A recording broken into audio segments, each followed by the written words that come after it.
Aloha. I'm finally on the right channel. Um, yeah, starting now. Chapter 12. Tom was getting a Tom was a glittering hero once more. The pet of the old, the envy of the young. His name went his name even went into immortal print, for the village paper magnified him. There were some that believed he would be president, yet if he escaped hanging. As usual, the fickle, unreasoning world took Muff Potter to its bosom and fondled him as lavishly as it had abused him before. But that sort of conduct is to the world's credit, therefore it is not well to find fault with it.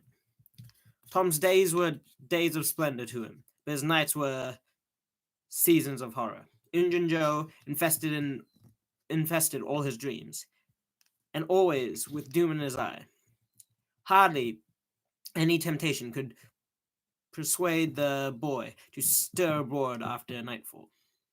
Poor Huck was in the same state, for Tom had told the whole story to Muff Potter's lawyer, and Huck was sore afraid that his share in the business might leak out yet. Notwithstanding, Injun Joe's flight had saved him the suffering of testifying in court. He had got the attorney to promise secrecy, but what of that?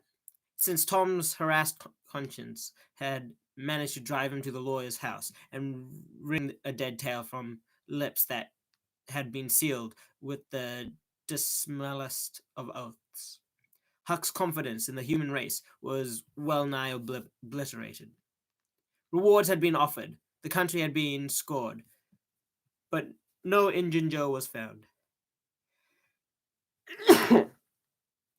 Half of the time, Tom was afraid Injun Joe would never be captured, and the other half he was afraid he would be. He felt sure he never could draw a safe breath again until that man was dead and he had seen the corpse. The slow days drifted on, and each left behind a slightly lightened weight of apprehension. Meanwhile, one day, Tom found himself with a sudden raging desire to go somewhere and dig for hidden treasure. This desire is one which usually comes at some time or other, in every rightly constructed boy's life. He sallied out to find Huck Finn, the red-handed, and opened the matter with him. Huck was willing. "Where will we dig?" said Huck. "Oh, most anywhere." "Why is it hid all around?" "No, indeed, it ain't. It's hid in mighty particular places. Sometimes on islands, sometimes in rotten chests, under the end of a limb of an old dead tree, just where the shadow falls at midnight, but mostly under the floors of haunted houses." "Who hides it?" Huck asked. "Why, robbers, of course. Who'd you reckon? Sunday school superintendents?" "I don't know. If 'twas mine, I wouldn't hide it. I'd spend it. So would I. But robbers don't do that way. They always hide it. They they think they will come after it, but they generally forget the marks, or else they die. Anyway, it lays there a long time and gets rusty, and by, someone finds an old yellow paper that tells how to find the marks. A paper that's got to be ciphered over about a week because it's mostly hieroglyphics. Which? Hieroglyphics, pictures and things. You know, that don't seem to mean anything. Have you got one of them papers, Tom? No. Well then, how are you gonna find the marks? I don't want any marks. We've tried Jackson's Island a little, and we can try it again. And there's the old haunted house up the Stillhouse branch, and there's a lot of dead limb trees, dead loads of them. How are you gonna know which one to go for? Go for all of them. Wait, Tom, it'll take all summer. Well, what of that? Suppose you find a brass pot with $100, or a rotten chest full of diamonds. How's that? Huck's eyes glowed. That's bully. Just you give me the $100, and I don't want no diamonds. All right, but I bet you I ain't going to throw off on diamonds. Some of them's worth $20 a piece. There's there ain't there ain't any hardly, but it's worth 6 bits or $1. Kings have slathers of them. Well, all right, but say, Tom, where are you going to dig first? Suppose we tackle that old dead limb tree on the hill to the other side of Stillhouse Branch. I agreed. So they got a crippled pick and shovel and set out on their 3 mile tramp. They arrived hot and panting and threw themselves down into in the shade of a neighboring elm to rest. Say, Huck, said Tom, we find a treasure here. What you going to do with your share? Well, I'll have a pie and a glass of soda every day. I'll go to every circus that comes along. I'll have a gay time. Ain't you going to save any of it? Save it? What for? Why, so as to have something to live on by and by. Oh, that ain't any use. Pap would come back to town someday and get his claws on it. And I tell you, he'd clean it out pretty quick. What you gonna do with your own, Tom? I'm gonna buy a new drum and a sword and a red necktie and a bull pup, and get married. Married, Tom? You ain't in your right mind. Look at Pap and my mother fight. Why, they used to fight all the time. That ain't anything. The girl I'm gonna marry won't fight. Tom, they're all alike. They all comb a body. Now you better think about this a while. What's the name of the gal? I'll tell you sometime, not now. All right. Only if you get married, I'll be more lonesomer than ever. Now you won't. You'll come and live with me. Now stir out of this, and we'll go digging. Go to digging. Sorry, I'm a little sick. Hope it's not corona. Don't think it is.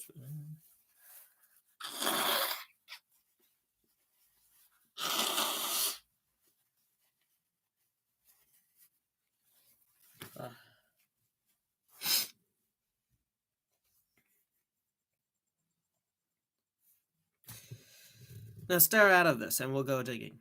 They worked and sweated for half an hour. No result. They toiled another half hour. Still no result. Huck said, do they always bury it as deep as this? Not generally. I reckon we haven't got to the right place. So they chose a new spot and began again. After some time, Huck leaned on the shovel, swabbed his brow with his sleeve, and said, where you gonna dig next, after we get this one? I reckon maybe we'll tackle the old tree that's over yonder on Cardiff Hill, back of the windows. I reckon that'll be a good one. The work went on. By and by, Huck said, blame it. We must be in the wrong place again. It is mighty curious, Huck. I don't understand it. Oh, I know. What blamed fools we are. We've got to find out where the shadow of the limb falls at midnight. And that's where you dig. And then confound it, we gotta come back in the night. Can you get out? I bet I will. Well, I'll come around and meow tonight. All right.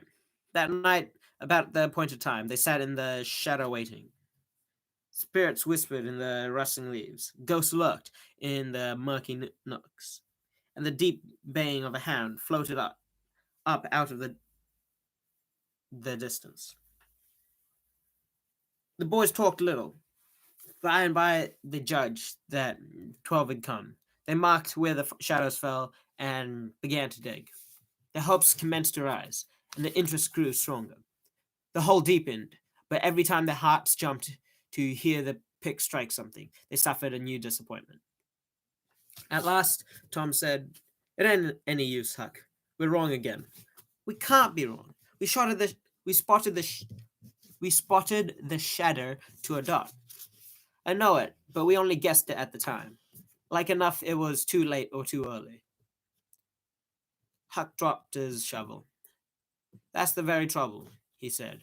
You can't ever tell the right time. And besides, I've been creeping all over ever since I got here. Let's try somewhere else.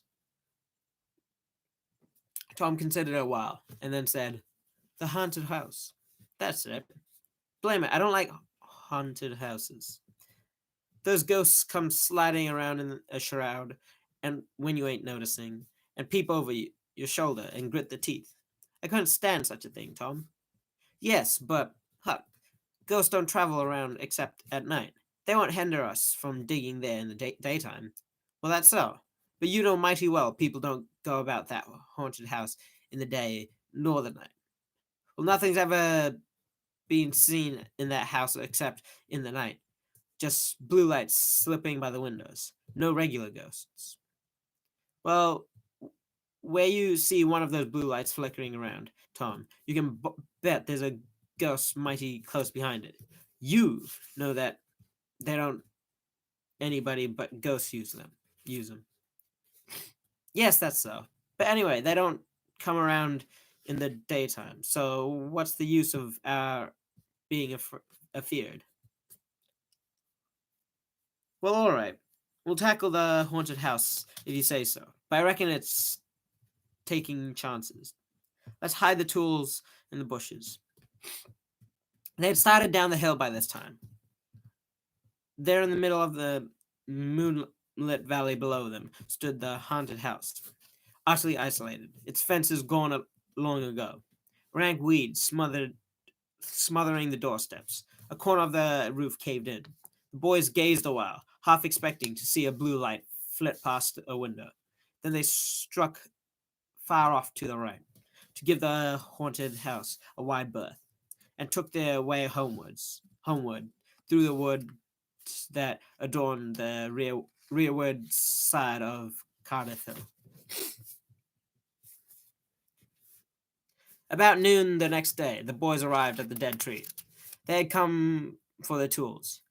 Tom was impatient to go to the haunted house. Huck was also, but suddenly said, "Looky here, Tom. Do you know what day it is?" Tom was startled. "My, I never thought of it." Huck, "Well, I didn't either, but all at once it popped onto me that it was Friday. Blame it, our buddies can't be too careful, Huck. We might have got into an awful scrape tackling such a thing on a Friday." "Might, better say we would. There's some lucky days, maybe, but Friday ain't. Well, Huck, we'll drop this thing for today and play. Do you know Robin Hood?" "No. Who's Robin Hood?" "Well, he was one of the greatest men ever. That Why, he was one of the greatest men that ever was. That was ever in England.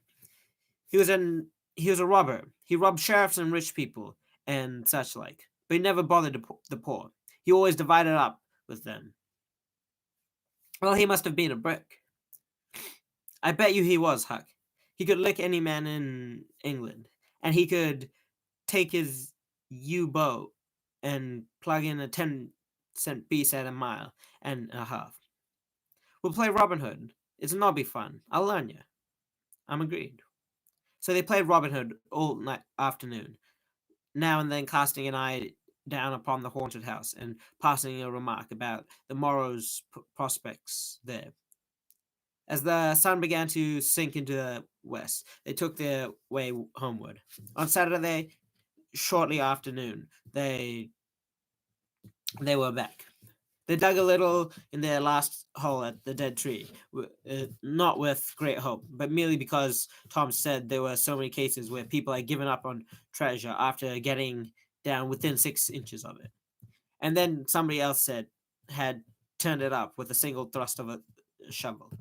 The thing failed this time, however, so the boys shouldered their tools and went away feeling that they had fulfilled all the requirements that belonged to the business of treasure hunting. And then they reached the haunted house. When they reached the haunted house, there was something so weird and grisly about the dead silence that reigned there under the baking sun that they were afraid, for a moment, to venture in. Then they crept to the door and took a trembling peep. They saw a weed-grown, floorless room, an ancient fireplace, vacant windows, a ruinous staircase, and everywhere hung ragged and abandoned cobwebs. They presently entered, softly, with quickened pulses and muscles tense, and ready for instant retreat. In a while, familiarity modified their fears, and they gave the place an interested examination, rather wondering at their own boldness. Next, they wanted to look upstairs. There was something like cutting off retreat, but they got to daring each other. And of course, there could be but one result. They threw their tools into the corner and made their ascent. Up there were the same signs of decay. In one corner, they found a closet that promised mystery, but there was nothing in it. Their courage was up now and well in hand. They were about to go down and began work when, "Shh," said Tom.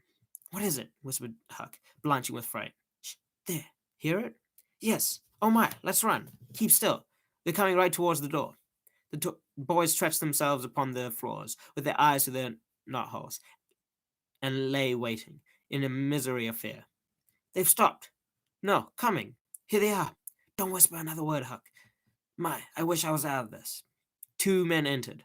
Each boy said to himself, "There's the old deaf and dumb Spaniard that's been about the town once or twice lately. Never saw t'other man before."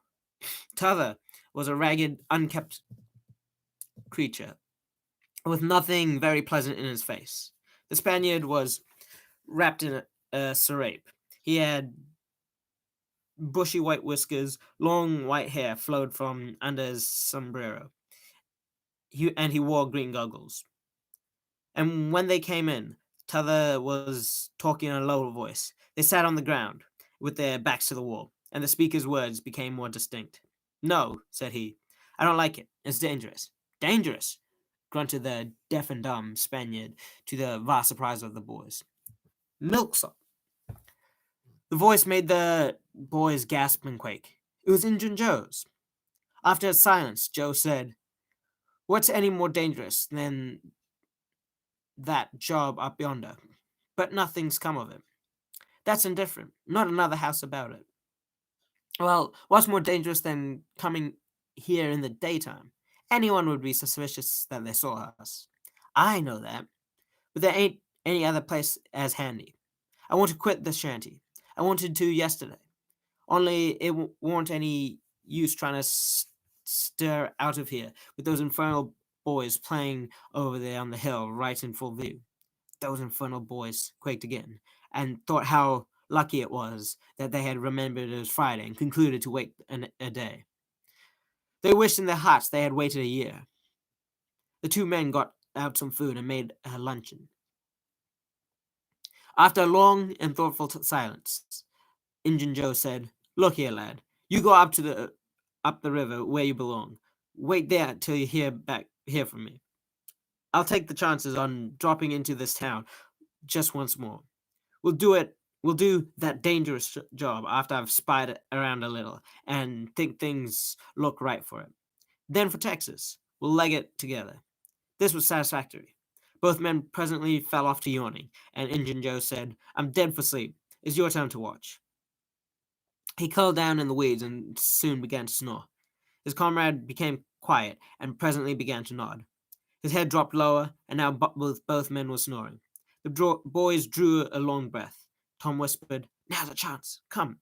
Huck said, "I can't. I'd die if they were to wake." Tom urged. Huck held back. At last, Tom started alone. But the first step he made wrung such a hideous crack from the floor that he sank down almost dead with fright. He never made a second attempt. The boys lay there, counting the dragging moments, till it seemed to them that time must be done and eternity growing gray. And then they were grateful to note that at last the sun was setting. Now once nor ceased. Unjo sat up, stared around, stirred his comrade with his foot, and said, "Here, you're a watchman, ain't you? All right, though. Nothing's happened. My, have I been asleep?" "Oh, partly. Nearly time for us to be moving. Pardon. What'll we do with what little swag we've got left?" "Leave it here, I reckon. No use to take it away till we start south. 750 in the silver's something to carry. Yes, but look here. It may be a good while before I get the right chance at the job at that job. Accidents might happen. Tain't in such a very good place. We'll just bury it. We'll just bury it. Regularly bury it. Good idea, said the comrade, who walked across the room, knelt down, and raised one of the hearthstones, and took out a bag that jingled pleasantly. He subtracted he subtracted from it $20 or $30 for himself and as much for Injun Joe, and passed the bag to the latter, who was in the corner now, digging with his Bowie knife. The boys forgot all their fears in an instant. With gloating eyes, they watched every movement. Luck! The splendor of it was beyond imagination. $600 of money under the $600 of money, enough to make half a dozen boys rich. Here was a treasure hunting under the happiest auspices. There would not be any bothersome uncertainty as to where to dig. They nudged each other for a moment. Eloquent nudges easily understood, for they simply meant, "Oh, but ain't you glad now we're here?" Joe's knife struck upon something. "Hello," he said. "What is it?" said his comrade. "Half-rotten plank. No, it's a box. Here, I've broke a hole." He reached his hand in. "My, it's money." The two men examined the handful of coins. They were gold. The boys were as excited as themselves, and as delighted. Joe's comrade said, "We'll make quick work of this. There's an old rusty pick over there in that corner. I saw it a minute ago." He brought the boys pick and shovel. The Injun Joe took the pick, looked it over critically, shook his head, and began to use it. The ironboard box was soon unearthed. The men contemplated the treasure in it. "Pa, there's $1,000 here," said Injun Joe. "'Twas always said that Morrow's gang used to be around here one summer," the stranger observed. "I know it," said Injun Joe, "and this looks like it. Now, you won't need to do that job." The half-breed frowned. Said he, "You don't know all about that thing. 'Tain't robbery, it's revenge." And a wicked light flamed in his eyes. "I'll need your help in it. When it's finished, then Texas. Go home to your Nance and your kids, and stand by till you hear from me." "Well, if you say so. What'll we do with this? Bury it again?" "Yes," ravishing delight overhead. "No, by the great Sachem, no." Profound distress overhead. "I nearly forgot. That pick had fresh earth on it." The boys were sick with terror in a moment. "What business has a pick and a shovel here? Who brought them here? And where are they gone? What, bury it again and leave them to come and see the ground disturbed?" "Not exactly. We'll take it to my den." "Why, of course. You mean number one?" "No, number two, under the cross. The other place is too common." "All right, it's nearly dark enough to start." Injun Joe got up and went about from window to window, peeping out. Presently he said, "Who could have brought those tools here? Do you reckon they can be upstairs?" The boy's breath forsook them. Injun Joe put his hand on his knife, halted a moment, undecided, and then turned towards the stairway. The boys thought of the closet, but their strength was gone. The steps came creeping up the stairs. The intolerable distress of the situation woke the stricken resolution of the lads. They were about to spring for the closet when there was a crash of rotten timbers, and Injun Joe landed on the ground amid the debris of the ruined stairway. He gathered himself up, cursing, and he said to his comrade said, "Now what's the use of all that? If anyone's up there, let them stay there. Who cares? If they want to jump down now and get into trouble, who objects? It'll be dark in 15, and then let them follow us if they want to. In my opinion, whoever hove those things in here caught a sight of us and took us for ghosts or something. I'll bet they're running yet." Joe grumbled a while, then he agreed to it with his friend. Shortly afterwards, they slipped out of the house in the twilight and moved toward the river with their precious box. Tom and Huck rose up, weak but vastly relieved, and stared after them through the chinks between the logs of the house. Follow? Not they. They were content to reach the ground again without broken necks and take the townward track over the hill. They did not talk much.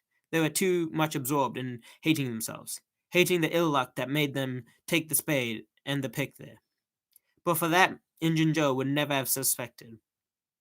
He would have he would have hidden the silver with the gold to wait there till his revenge was satisfied, and then he would have the misfortune to find that money turn up missing.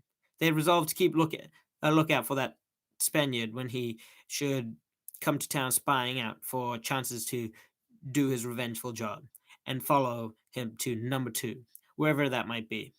Then a ghastly thought occurred to Tom. Revenge! What if he means us, Huck? Oh, don't, said Huck, nearly fainting. They talked it over, and as they entered the town, they agreed to believe that he might possibly mean somebody else. Might at least mean nobody but Tom, since only Tom had testified. Very, very small comfort it was to Tom to be alone in danger. Company would be palpable improvement, he thought.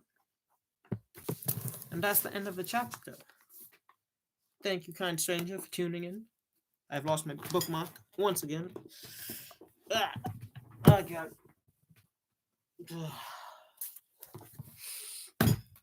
Thanks for listening, and see you tomorrow. Don't forget today's daylight savings.